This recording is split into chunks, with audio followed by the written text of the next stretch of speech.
Ayan, magandang araw mga Q. Welcome po dito sa ating YouTube channel, Super Q TV. Ito na nga mga Q, kakatapos lang pong i-receive ni Elias JTV yung kanyang Maharlikang Pilipino Award mga Q dito po sa Okada, Manila. Bali mabilis lang naman yung awarding mga Q. May mga kaunti lang na speech, ayan, pasasalamat sa mga tao na dahilan kung bakit niya nakuha yung ganyang parangal mga Q. At dito mga Q, sa video po ni Sir George ay makikita ninyo guys, marami din pong tao na nakapaligid dito mga Q. At pinakanta pa nga si Elias JTV guys ng kanyang signature song mga Q, yung kanta kung saan sumikat ho talaga si Elias JTV. At ito mga Q, pakinggan po ninyo yung kinanta, ayan, yung performance ni Elias JTV bago po siya tumanggap ng award dito po sa Okada, Manila. Hey! Yes,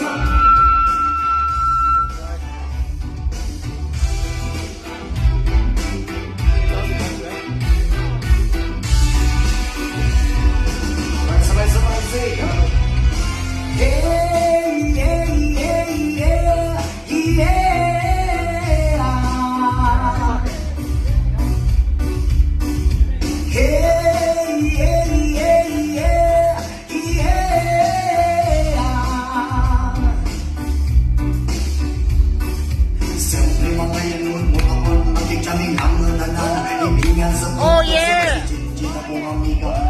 Sa puno, para mamina sa sunat ang aglit nagpasabugin sa kung amigo nga aksyon na ayo.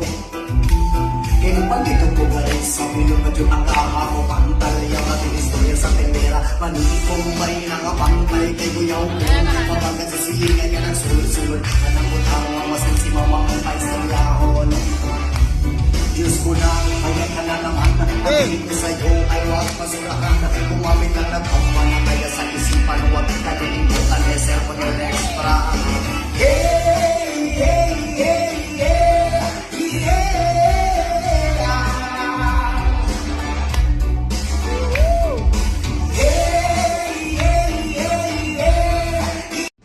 Grabe. Again po, congratulations po Elias JTV. Grabe, nakaka-proud lang guys, no? Si Elias JTV, isipin nyo guys, Maharlikang Pilipino Award yung tinanggap niya ngayon. 2025 Maharlikang Pilipino Award 2025. Grabe guys, congratulations po sa lahat ng bumubuo ng banda, sa kanilang manager, sa lahat ng miyembro. Congratulations. Sabi nga ni Elias JTV guys, one for all for one. Kung ano yung tinatamasa nila ngayon guys, lahat po yan ay dahil sa sipag nilang lahat sa banda. Ayan, so siya lang po yung tumanggap ng award dito guys. Kasi nga hindi po nakasama yung iba kasi nga nag-proceed po sila kaagad sa Sarangani Province kasi po nakaschedule po sila ngayon sa Sarangani Province. So abang-abang kayo dyan guys sa Sarangani Province po. Yan sa Malapatan, Sarangani Province.